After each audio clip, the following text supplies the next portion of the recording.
بسم اللہ الرحمن الرحیم۔ السلام علیکم، میرا نام ڈاکٹر احمد اجاز ہے اور سمیلی اومی کلینک سے بڑے پاکستان سے آپ سے مخاطب ہوں۔ آج ہم بات کریں گے کہ آپ اکثر اگر آپ کے ساتھ کوئی نماز پڑھ رہا ہے یا کوئی دوست ہے، وہ زمین پہ بیٹھے ہوئے ہیں، اٹھ جاتے ہیں تو جوڑوں سے آوازیں آتی ہیں کڑکڑاہٹ کی، تو وہ آپ ابھی ریسرچ بھی سنتے ہیں جی کہ یہ جو جوڑوں کے اندر جو گیس ہوتی ہے تو اس کی جو ہے اس سے یہ آوازیں نکلتی ہیں اور یہ ہوتا ہے وہ ہوتا ہے۔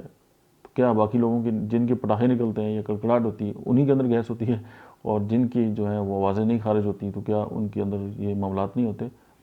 یہ ایک رخ ہے۔ اصل بات یہ ہے کہ جب بھی ہمارے ڈرائنس آ جاتی ہے، ہمارا جو سائنبل فلوئڈ ہے اس کی اندر، ہمارے جوڑوں کے اندر اس کی کمی آ جاتی ہے تو ہڈیاں جو ہے وہ سخت ہو جاتی ہیں اور پھر کڑکڑاہٹ کی آواز آتی ہے اور آگے چل کے جو ہے پھر ہمیں بہت سارے جوڑوں کے جو مسائل ہیں ان کا سامنا کرنا پڑتا ہے۔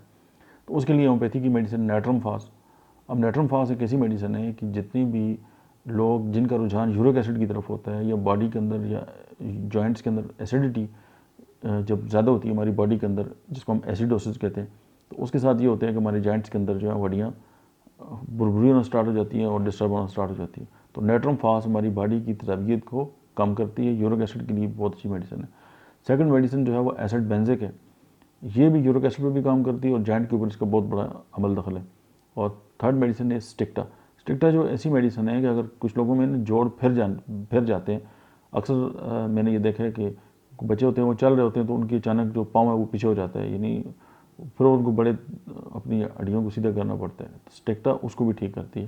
تو یہ تین میڈیسن لے لیں، 30 میں استعمال کریں، کچھ عرصہ استعمال کریں تو آپ کی جوڑوں کی جو کڑکڑاہٹ ہے وہ ختم ہو جائے گی اور آپ کی جو سائنبل فلوئڈ ہے وہ جب آپ کی میوکس میمبرین اس کو سائنبل میمبرین جو ہے اس کو بنانا سٹارٹ کریں گی تو آپ کی جوڑ جو ہے وہ ایک صحت مند حالت میں آنا شروع ہو جائیں گے۔ Thank you very much.